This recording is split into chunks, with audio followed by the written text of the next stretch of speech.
What is going on, everybody, and welcome back to the Anchored In podcast. I'm your host, Cohen Ingram, alongside the boys Luke Fitzner and Jack Billings. And man, do we absolutely have a loaded show for you today. If you took your eyes off the ice for even a second, you missed some of the most chaotic Olympic hockey we've seen in years.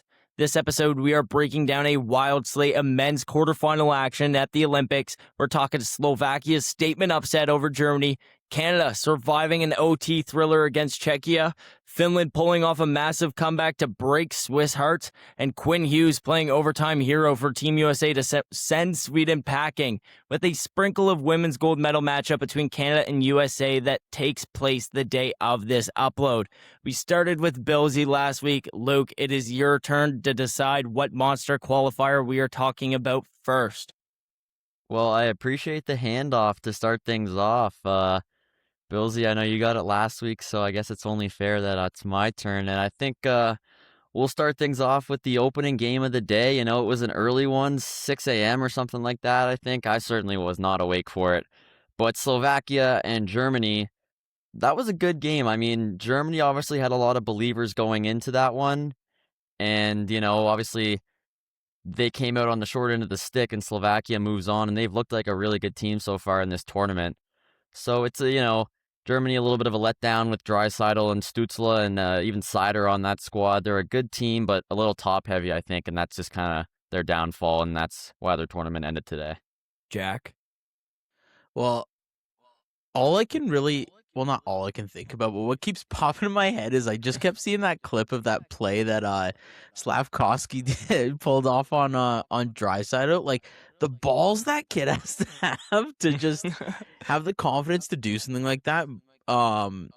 Yeah, I mean, for me, again, this, if Germany won, that would have been an upset. This was just the better team taking down the better team. It was this was like a routine game, I would say. I didn't, again, like, obviously Germany has some of the most dynamic offensive pieces in the NHL, in Leon Draisaitl and Tim Stützle, but I don't know. I thought it was a bit of like a pipe dream, just seeing them kind of get into this spot. I mean, like, kudos to them, obviously, for getting here. But yeah, this Slovakia team just looked like rock stars out there. Like, they definitely shut them out for sure. Well, I want to talk about one specific rock star, and that's going to be Juraj Slavkovsky. He took an awkward hit there in the second period, ended up coming back out and got an assist to carry on the point streak here at the Olympics to none other than Thomas Tatar. I can't believe he's out there for Team Slovakia, but I mean, we can keep this one nice and short and sweet. I thought it was going to be a little bit closer between these two. I mean, Germany has those stars, like you boys said. I thought Draisaitl might have been able to pave the way for Germany in this one, but it just was not the case. But I'm excited to see what Slovakia brings to the table against. I guess we shouldn't spoil it because we still have a lot of those games to still talk about here. Yeah. But if you guys just want to switch over real quickly to the big game we all got to witness over at school together. It was a big moment, a little bit scary for a lot of Canadians, but let's talk about the Canada-Czechia game. We started off with Luke. It was 4-3 final, OT, Mitch Marner coming out to play hero. We started off with Luke, the last one. Jack, it's your turn to break this one down. Yeah, I mean, it was just, it was kind of hard, like, back and forth, because obviously we were at school and we were in class, so I kind of just caught like bits and pieces of this game. But I mean, anytime we get to see the Avengers in this Canadian team hit the ice, it's a good time for sure. And like, even as I was kind of watching this game, I just kind of thought, like, this has got to be the best forward group of Canadians that I've ever seen personally. Agreed. It's just like, it looks like there's no holes.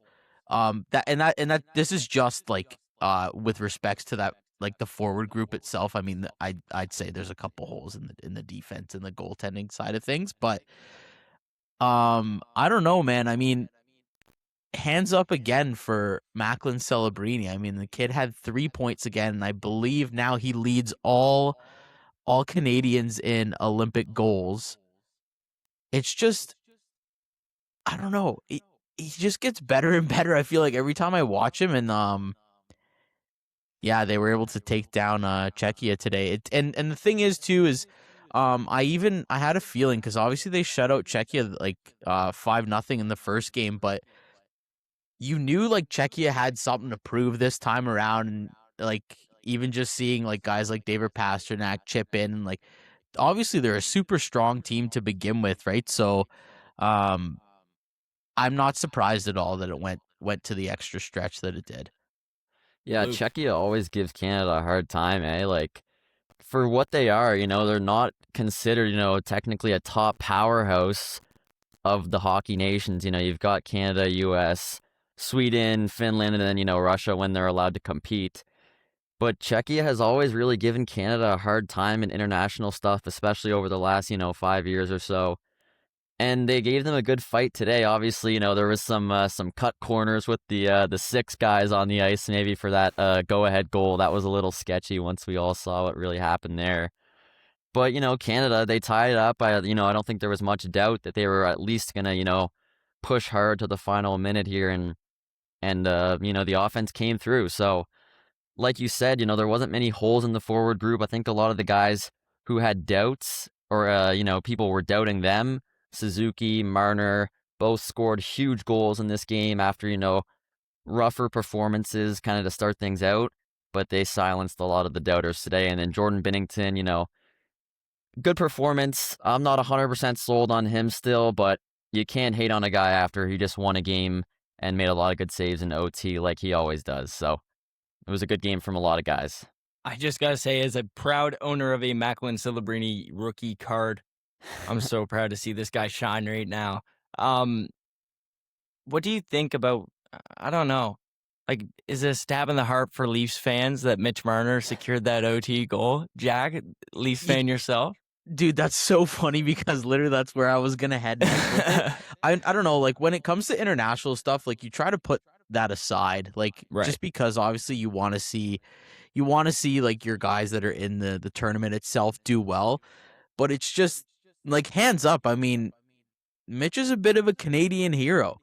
Obviously with what he did at Four Nations and today, right? So I don't know. You got to put your hands up, and I mean, damage is already done with him. Moving on, it's just you can sit and be the stereotypical Leafs fan and just fester in your own your own hate. But I'm not. No. I'm not doing that. I got a better outlook on life here. So There you go. yeah, fellas, like you got to love the kid for that, right? So again, on an international level, when it gets back to post Olympic, I won't love him as much. I'll say that. But no, it's not a stab in the heart at all. I love to see it out of him. Yeah, I mean, Leafs fans are still Canadians at the end of the day, and they're obviously all rooting for their country as much as their NHL team. So I think obviously Marner, it's a funny storyline. It's an interesting storyline. The first big goal he ever scored with a maple leaf on his chest. But it was a nice goal. I mean, he went 1-on-3 with Celebrini on one side, Harley on the other side, and he decides just to go right down the middle. And what a backhand. I mean, Lucas Dostal was good in that game, but that's just an incredible shot, and that's going to beat a lot of goalies, even at the Olympic level, I think. Well, I'm sorry, Fitzy. No, I'm just not gonna let that one fly. The biggest goal that he scored with a maple leaf on his chest. I mean, wow. What's wrong with that? What do you mean? What's wrong with that? Is that wrong? I mean, yeah, but you were just begging to get a reaction out of me with that. No, Name a bigger goal. Name a bigger goal that he scored with the leaf on his chest. Like, you're saying he's. I'm not saying like obviously that was a massive one, but he's a big goal guy. That's not like the only time he's done something like that. No, yeah, no Stanley Cup Finals or shit like that. But he's a big playoff guy when he played for the Leafs. I mean, I don't know. Well, I think it took, once he's out of that Toronto media, that's all it took for the real Mitch to come. And, he's lighting it up in Vegas and now with Team Canada. So I think we're kind of seeing a bit of a rebirth here for Mitch. To be on a neutral side here, I think any player getting to wear the nation's colors, wear that maple leaf on your chest, you're going to have a little bit more honor and a little bit more Mm. pride when you're stepping on the ice with that Canada jersey on than you are with your regular NHL team. I know it might feel like it wouldn't feel that way for a lot of like the rookies, the newcomers, but once you settle in the NHL, being able to wear that Maple Leaf, wear that Canada jersey, you just take a lot more pride into it. And I think Marner, I mean, last year he proved it at the Four Nations. That's still a goal that I can't get out of my brain. Crosby in the neutral zone, just dishing a backhand wide open. Anybody could have picked it up in the neutral zone, and it just found Marner. He went off onto the bench so nonchalantly, and then Marner snipes one to beat Sweden in the home opener. Or I guess not home opener, sorta. They played Montreal that night, but it was the opening game. What do you think? What did you guys think about that Celebrini, McKinnon, and McDavid line? Do you think that's going to be one that we see a lot more going into the semifinal finals, or Well, I mean, you know what Canada's going to go to if they need a goal late, and I think it's still an unstoppable line combo of those three guys. It's one of the best lines I think we've ever seen in hockey, to be honest. Dude, I hope so. I nearly broke into tears when I saw those three take the ice. Like, yeah, man. I mean, What a treat. yeah. Like, again, I feel like I keep saying this, but I can't get over that we get to watch this group of guys play together and just, I don't know, just rip into teams. I mean, I'm saying rip into teams like they're winning 30-0 every game. today They're was not a rip into team moment? No, at no, all. no. But I'm saying, I don't know, just some of the ebbs and flows and plays that are coming out of these like high skill players. Like, I mean, dude, who doesn't love a best on best tournament? And Yeah. I am loving every second of this. And, you know, this game was, I think most people would agree, you know, a lousier game from Canada, probably the worst game we've seen them play, to be honest, in this tournament. But they still found a way to come alive, stay in it. They got some saves when they needed it. And then the big guys showed up at the big moments and they still came away with a win. So I think if things will click, you know, in the semis against Finland, and then, you know, if all turns out the way we all want it to, and it's a Canada-US final for that ultimate storyline, I think that both teams obviously are going to go into it with, you know, a great chance of taking the win. But it's going to come down to just, you know, the right players clicking at the right time, and Canada has a lot of those big-time guys. Should we shift over to the Sid Not So Kid injury status? Does anybody know what that's looking like right now? Is he cleared to play for the semis yet, or Well, last I checked on it, like there was no update. It's just like, I don't know, it doesn't sit well with me. Like, no? obviously not, like from both sides of it, right? Like from a leadership standpoint, that he is quite literally him in every sense. So I don't Yeah. know, man. Like, it's not something you want to see. But again, like when you look back at that play, like to me, again, I wasn't there, but it doesn't look like it was like something that would have him out for the semis. You know, I'm not his doctor or anything like that, but and it's pretty easy to make little stupid little comments like that, but I don't know, that might just me being hopeful, but I Well, don't know. I haven't seen any update. I think for this injury, especially for Crosby, Canada's going to be pretty careful with what gets out, I would say, for obviously the Penguins' sake and for their sake. So if Crosby does maybe miss a game for the semifinals, I think, you know, no matter what, we're going to probably see him suit up in the gold medal game if Canada makes it there, no matter what, even if it's just for him being on the bench as support, like we saw. You know, Victor Hedman did that today after he got hurt in warmups. So, you know, Crosby 100% is still that leader of that team, and he just brings so much experience that nobody else has, and it's invaluable. I literally almost bursted into tears seeing him go down or seeing him head to the bench. He got banged up pretty bad. Czechia targeted him, tried to wear him down, and it worked. They got him out Yeah. pretty quickly there, but Canada was able to step up big time and deliver the big win. Do you guys want to shift over a little bit to the Finland-Switzerland, which was another great game? We have just back-to-back-to-back great games here. It was another OT winner. Lehkonen, I'm not going to say the first name. I don't want to botch it for anybody at home. They avoid the upset. what's the boys' takes on that? I was doing my radio show for class. I didn't get a good watch on it. I was able to see the OT winner. What did you guys see of the game? Well, I didn't catch too much of this one because I think it was kind of going on, yeah, like simultaneously same time as the Canada game. So that's kind of the one I kind of dialed in on. But even just going into this tournament, Finland was kind of my dark horse pick, just because like that first line of Rope Hintz, Mikko Rantanen, and then for crying out loud, Is it Aho? no, No. anyways, that first line is like We'll figure that out for you one here. of the sneaky best lines in the tournament. Obviously, I'm saying one of because nothing it comes close to that Canadian first line.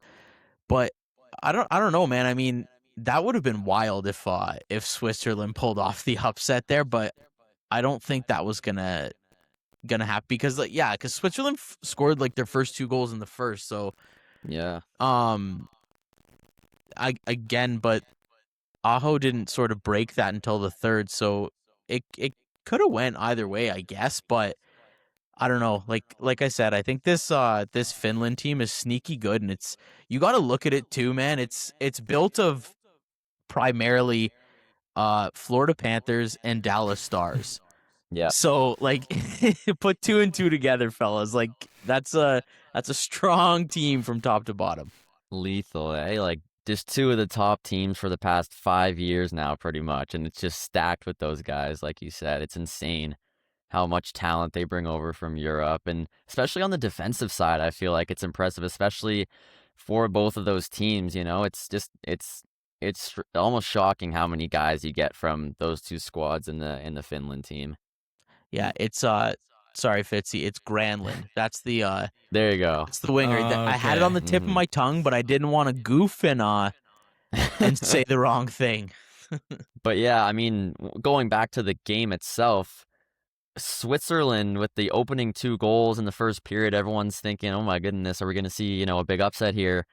And they held that lead for a good part of the game. So the fact that Finland, kind of put their heads down and realized, we're the better team here. Let's just let's focus in, stick to our game, whatever the cliche that they're going to say.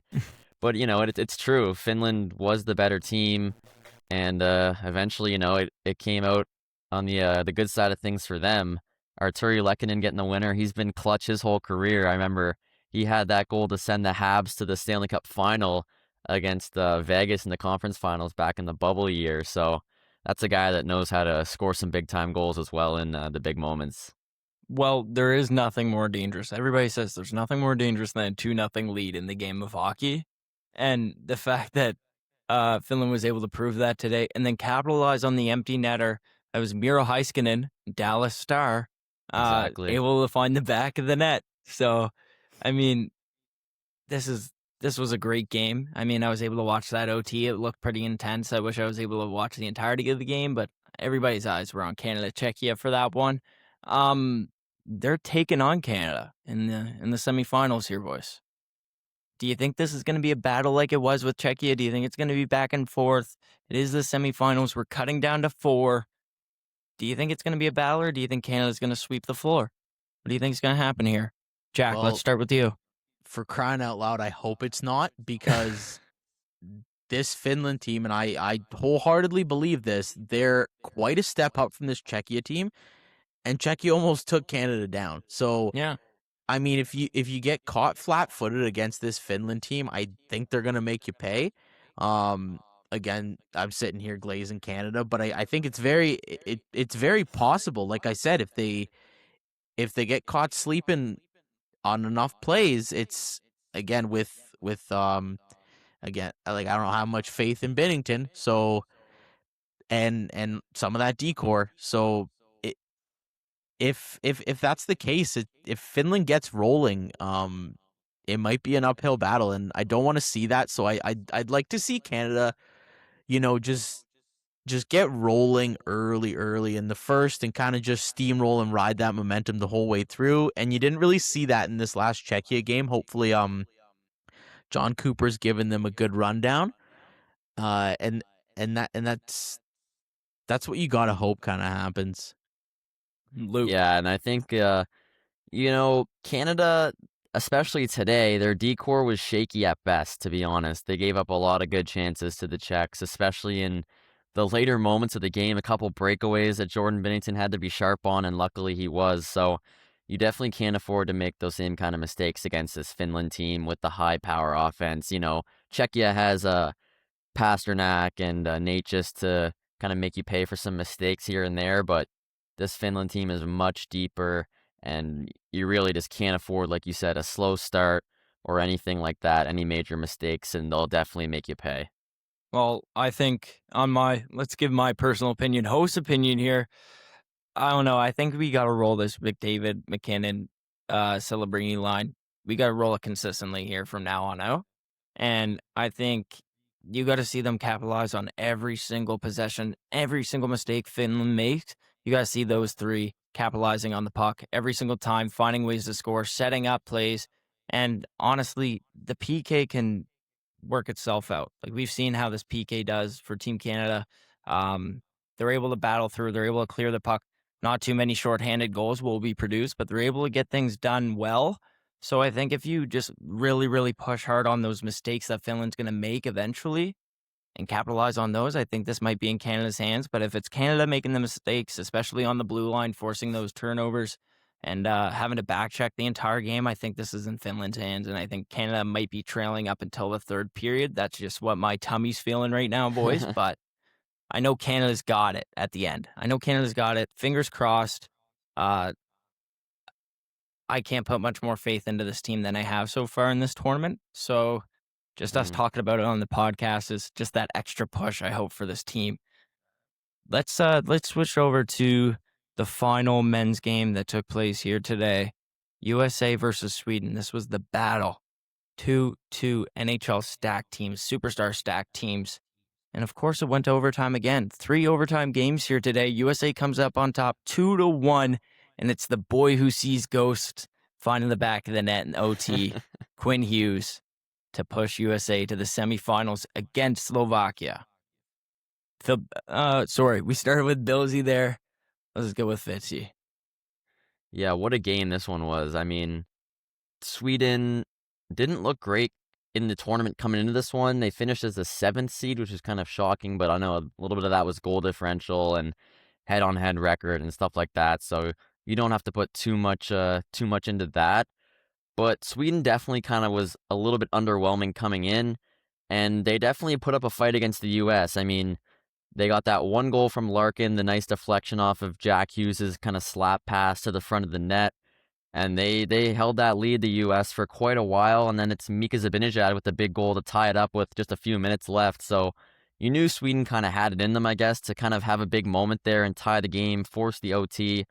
But USA was just a better team in the end, and that showed and in the result and in the entire game. And Quinn Hughes, he really dominated in this one, and especially in OT. You kind of felt that something was going to happen with him, and it did. And he's just been really impressive so far, I think, for the U.S. Jack, your turn.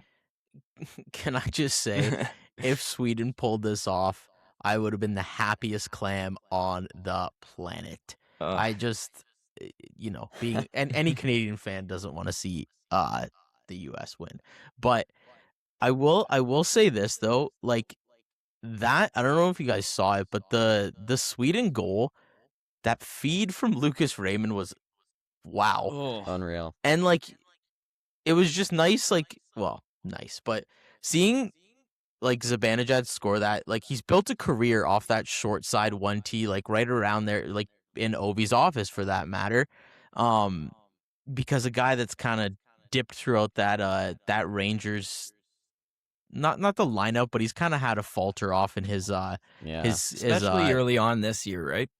yeah. So His production in general, but that was cool to see that for sure. But and I mean that that overtime goal. This every time I look at this American roster, you kind of just, I mean, hands up, you understand why they were favored to a certain extent, because Yeah. you just see like demon after demon after demon. So, yeah, man. I mean, you see Matthews get another point there, and he's having a fantastic tournament. Hopefully, that's something he can carry forward back to Leafland in the next coming weeks here. But yeah, I mean, this is just another step closer to that endless Canada USA gold medal game that people are actually dying for. Because it's not to say that I won't watch it, and like obviously I'll watch whoever's in it, right? But I think actually no, I know the majority of people want to see Canada US in the gold medal game here. Yeah, let's not beat around the bush. This is the game we all want to see. I think these are the two teams that are kind of in a tier of their own in this tournament. I mean, when you look at the rosters, obviously Canada offensive firepower is off the charts. US is really balanced and good all around, and those two teams certainly stack up a lot better than everybody else. So I think, a final or a gold medal game for between those two is definitely something in the cards. And obviously, that's I think what we all want. It's going to be entertaining, and it's going to be a battle because it's just thinking of it. I mean, Canada hasn't seen this American squad yet, and I think we're all kind of just owed one game with, an all-star game pretty much of NHL talent all around, young, old. We've got the young guys on the USA, and then Canada kind of brings the more experienced side of things with, obviously Celebrini, who's just been dominant. So I think we all deserve to see that Canada-US gold medal game, even if it's going to be at 6 a.m. or whatever it is. Oh, if it's at 6 a.m, boys, you got to call me at the first intermission. I'll miss the first period just for a little bit of extra sleep. I don't know where to go from here. We can jump straight to the women's finals that's coming up. We can transition from Canada USA like you guys were talking about. We can go There you straight to go. the women's side. Or I have a little bit of a tasty feature here. Do you guys think Olympics would be a whole different story on the hockey side if Russia was back into the mix? Think about that for a little bit. Yes. Because 100%. While I'm I don't sitting need here, to think about it. while I'm sitting here watching these games, I'm just thinking in the back of my head, I'm like, wow, Ovi, I just want to see Ovi tear up in this tournament right now. Dude, like the thing is like obviously politics aside, hockey fans in general know Yes, that obviously. tournaments like this would be better with a Russian team in the mix. World Juniors too. Yeah, exactly. Like either tournament for that matter. It's just you can see like the gaping hole that they've left since they haven't been allowed to participate in these tournaments. And yeah, I mean, it would just make it all the better. I mean, it's who knows when and or if they're going to be allowed back in. But no, Cohen, I agree. That's been something that's been on my mind actually quite a bit. Like just kind of thinking like you can roll through a roster that they would piece together, and it would compete, man. It'd be Oh, yeah. right up there with Canada and the US for sure. 100%. And I mean, there's so many big names that are being left out, unfortunately. You think, Kucherov, Ovechkin, like you said, Kaprizov, tons of guys. Panarin, we just saw get traded a couple weeks ago. And then, defensively, they're a little weaker. I think, they got Sergachev, who would kind of be headlining that blue line, I think. But in nets, I mean, you've got Vasilevsky, you've got Shesterkin, you've got Sorokin, so many options there. This team would definitely be scary, and of course the Russians always bring that kind of physical, gritty side of the game that the North Americans just can't fully replicate. So it certainly kind of opens up a new style of play as well that kind of makes things even more exciting. It's always fun to see Canada take on the Russians and just kind of watch how those two teams compare, because it's a different style of hockey for sure, and it makes for a lot of entertaining moments. Well, I think the last time I remember watching Russia play in a world tournament, an international tournament, was when it was Barrett Hayton and Team Canada Yeah, against Russia in the World Juniors, and it was the camera. The puck hit the Yeah. camera. Akil Thomas, Yeah. the goal late to give Canada the lead there, and the camera. What And- else can you say? And a funny thing that I remember, and we can tie this into Canada now, Barrett Hayton was injured up until the game going up against Russia, and they kept it questionable, so Russia couldn't like didn't know if he was playing, and it was a surprise to everybody in the media even that he was out on the ice for warm-ups, and it was to throw Russia off, and ultimately they ended up winning the game. We could see Yeah, this with Crosby. Takes a little nap exactly. for the semifinals, comes back out for the finals, guns a-blazing, boys. Guns Oh my a-blazing. 100%. We're going to see OG Sid out on the ice. If he just takes that one rest day in the semis, the boys can have it covered. Guns a-blazing in the finals. I just got a little tickle here that I think that's what's going to happen. Cohen, you just gave me absolute chills. I just got visions of him scoring Whoa, the no, golden oh, goal. no, oh, no. This is just a theory. I'm not I mean, telling can you John imagine? Cooper to go Chills give him some nonetheless, man. NyQuil and some ibuprofen and tell him to take a rest day. I'm saying there is a chance that the old man gets a day off and lets the young guys do all the work. I mean, yeah.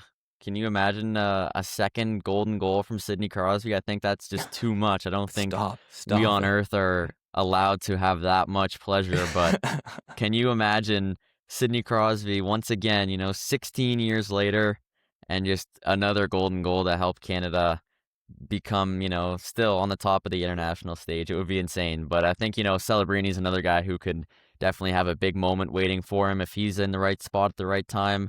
So there's a lot of guys on Canada who kind of excite me in that kind of sense, I think. Well, I don't know. Boys, I just brought this theory up. I'm starting to think that it should become a possibility. Might have to send some emails out, get to networking tonight to make sure that this happens, because Sid needs his rest. The Nova Scotia boy needs his rest. We can bring Marshy up, let Jarvis play, let Bennett play, get the grit and grind out there. Crosby's guns a-blazing for the finals. I have it marked down. So we're at around the 30-minute mark here in the podcast. We still have one final story to talk about, but Billsy just sent a message out to the crew that it's time for a bathroom break. So we're going to take a quick break here in the Anchored In podcast, episode number 5. It's me, Jack, and Luke. We'll be right back with you after a little wee break from Jack Billings. All right, guys, we are back after a quick break brought to you by Jack Billings once again. We got a big topic to wrap up this podcast, folks.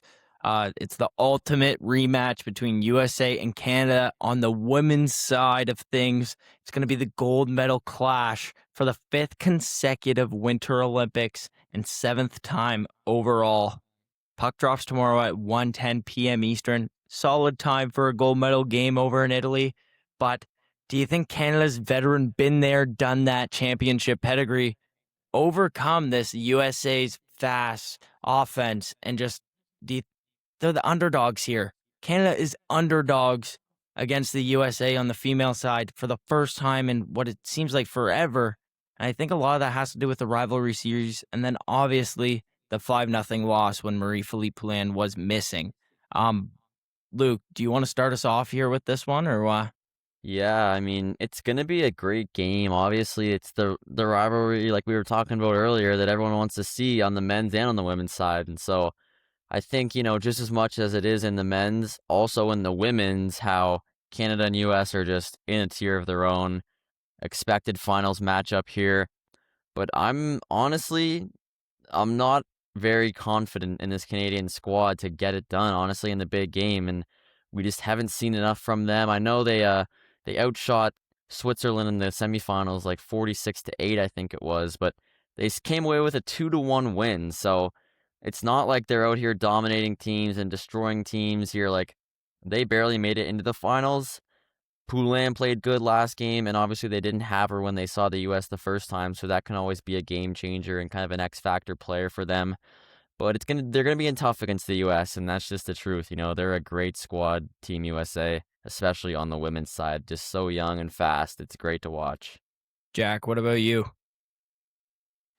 Yeah, I mean, I don't know. I just think that obviously they made it this far, and it's anything can happen, but um I don't have much faith in this ladies team. I think it's just more a testament to not like them not being good enough. It's not that. It's just this American team is so so good, and I just think they're just gonna outlast them.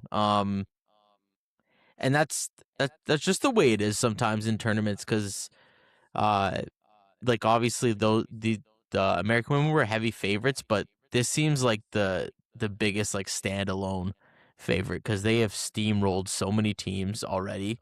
Um, yeah, I just don't think it's gonna bode well for these women.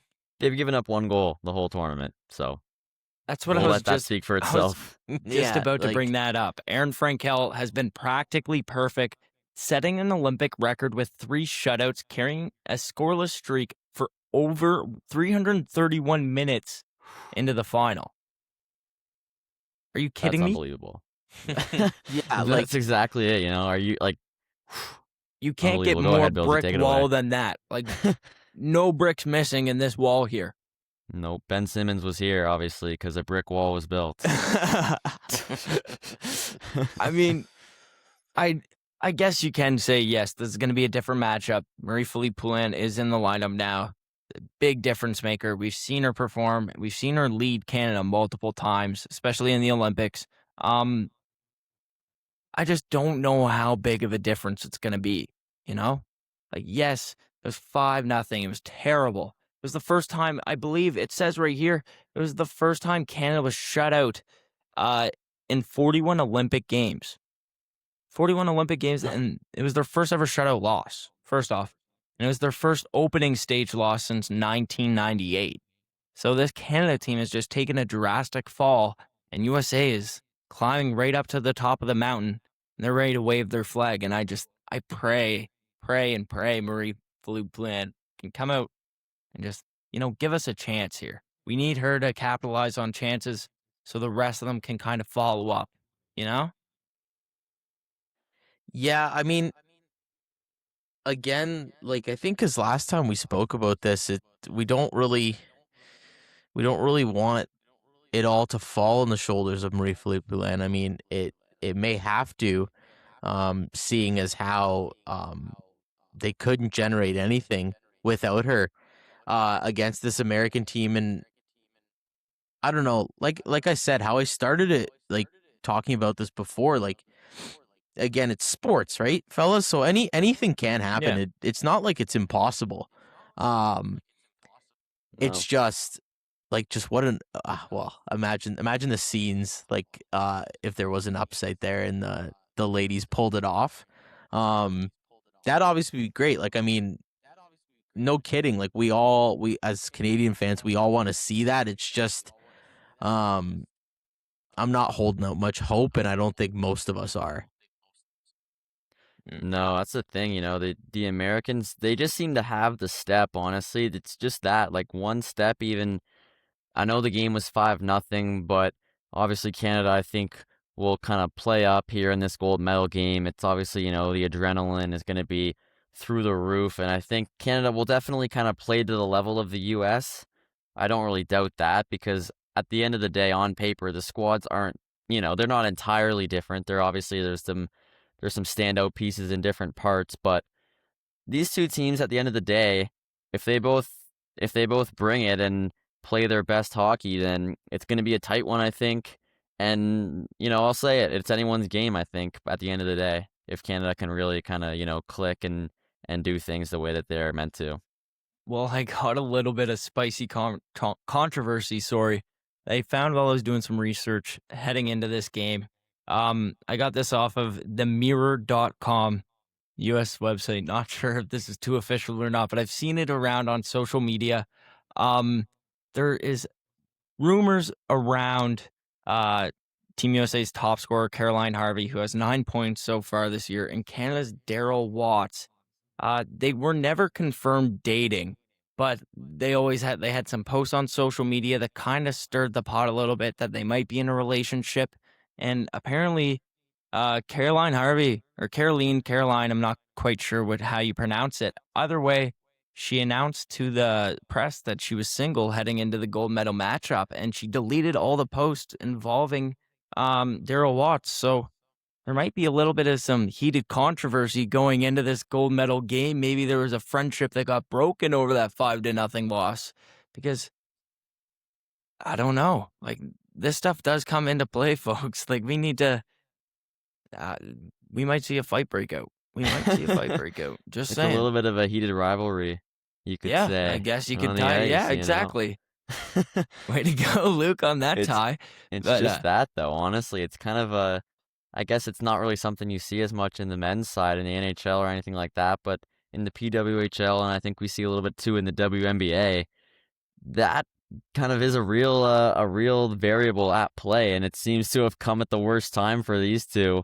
Harvey and Watts, obviously right in the middle of an Olympic run, and now they've got a little bit of personal beef going on. So it would definitely be interesting to see if those two kind of meet on the ice at a certain time, and we get to see a little bit of a beef maybe on the ice during the game where a lot more can fly maybe than when you're off the ice. So should be entertaining to say the least. we have seen some PWHL scraps so far this year. The gloves on, obviously, but those are some haymakers they're throwing out there. And with Tom Wilson's fight earlier this week, who knows what can happen? Jack, let's get your take on this one. Yeah, I say yes. I say throw some haymakers, ladies. But I don't know. You got to think, like, I wonder if they had a conversation like, yo, if you beat us, we're done. Like, this is the end all be all. Like, I just The ultimatum. yeah, like, I to be a fly on the wall in that room. Like, I just wonder if they came there together, 100%. if they were I don't know, man. I feel like getting the juice on like a soap opera here. I'm so dialed on this. Like, I'm dying to know, like, what happened there. I'm just wondering what the drama is like in the women's side, because the men obviously have some drama. We've seen, especially with Kevin Durant in the NBA, there's drama that is spread around in all types of athletes. But I just wonder what kind of pot is stirred whenever you go into the Olympic Village. You have people that are teammates with your partner that you play against on a regular basis. They're with your partner more than you, and now you guys are on teams together trying to battle against your partner.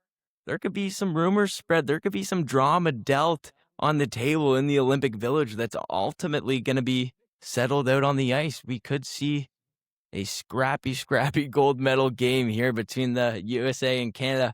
But again, I just want to bring this up. I know I brought it up in the last podcast. The young stars for USA, Caroline Harvey, Lila Edwards, and Abby Murphy. Lila Edwards and Abby Murphy, both have 2 goals and 5 assists. They are producing. These are college superstars that are ultimately producing heavily for this USA roster and are a threat to Team Canada heading into this gold medal game. Both of them had tallies in the last meeting. So do you think the veteran status is just that's what's bringing Canada down? Do you think they're just getting slower and slower while USA, is just getting faster and faster? And will that be the case from here on out on the women's side? Well, I mean, it's interesting to see when you take the NCAA into consideration, especially on the women's side where there's not as much opportunity, I guess, to go pro. A lot of their top players right now in the women's game are in NCAA, playing college hockey, like you said, like that kind of thing. I know on the men's side, obviously, it's a whole different ballpark now compared to the CHL, and a lot of players and fans, and I don't even know how much of an opinion this is, and more just a fact, but the NCAA is probably the best league in real terms now to advance your development and go pro. So when you take that into account, especially for the women's side of things, a lot of their top players being in the NCAA just kind of goes to show how impressive that league is really becoming for producing top talent. And the U.S. is obviously enjoying the products of that a lot more than anybody else. Well, I mean, I want to argue that one real quick. It does kind of suck to admit that, the QMJHL, being able to watch Nate Dogg as a kid and the Mooseheads having Timu Meyer and all these superstars that they built, Brad Marchand as well. It sucks to see them kind of falling apart. And yes, we see these superstars like Connor Bedard, Gavin McKenna. These guys had stints in Major Junior in Canada. But now Gavin McKenna is on the NCAA train, and that might be the trend from here on out. We still have Maddox Schultz, he has to make a move soon. I think he is on the Regina Pats dub team now. He's not on the U18 team anymore. So he's in the dub. So that's another prospect that people are out on the look for.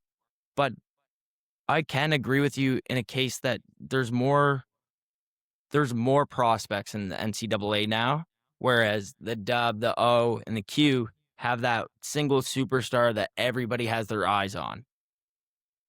Could you agree with that? Yeah, I mean, for sure, I think it's also a case of the NCAA being more of a development-based league, whereas you take the CHL, those teams, especially in the QMJHL, are trying to win. That's all they're trying to do. Right. The OHL is developmental. It's more on the developmental side. But the Q, especially like you brought up, and having us been from the Maritimes, obviously that's our league, and Right. it's really a winning league where you'll see a lot of guys who are 20 years old or so being the leaders of the lineup and kind of being the star players. But then you go and of course you've got those exceptions like Bedard and McKenna, the top talents, McKinnon if you want to go back to it, and then even Crosby, of course, all coming out from the CHL. But right now, it's definitely NCAA for me, and I think the star power might be still in the CHL. Of course, Canada still has the top hockey talent in the world, so it's always going to originate there, I think. But it's just interesting to see now these players choosing where they want to go with their careers before pro even takes place. Like we saw Austin Matthews go over to Europe in his time before in the NHL, so there's a lot of different options, and these players just seem to be finding the U.S. to be the most appealing one, it seems. What about you, Jack? Can you get an input here? Yeah, and I think it was only a matter of time before this whole NCAA wave kind of bled into the women's game, because I think like the major one that's kind of popping into my head now is when we saw Cale Makar come into the league.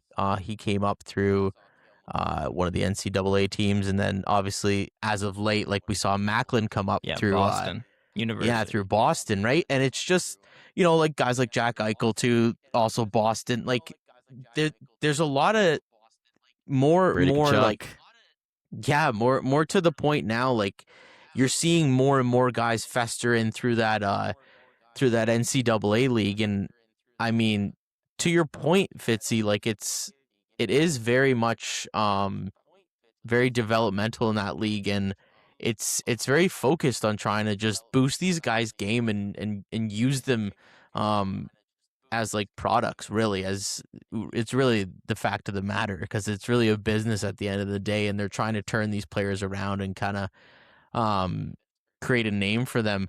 And yeah, I mean, I think that's just the test of the times. I think we're just gonna see more and more players coming through this NCAA system.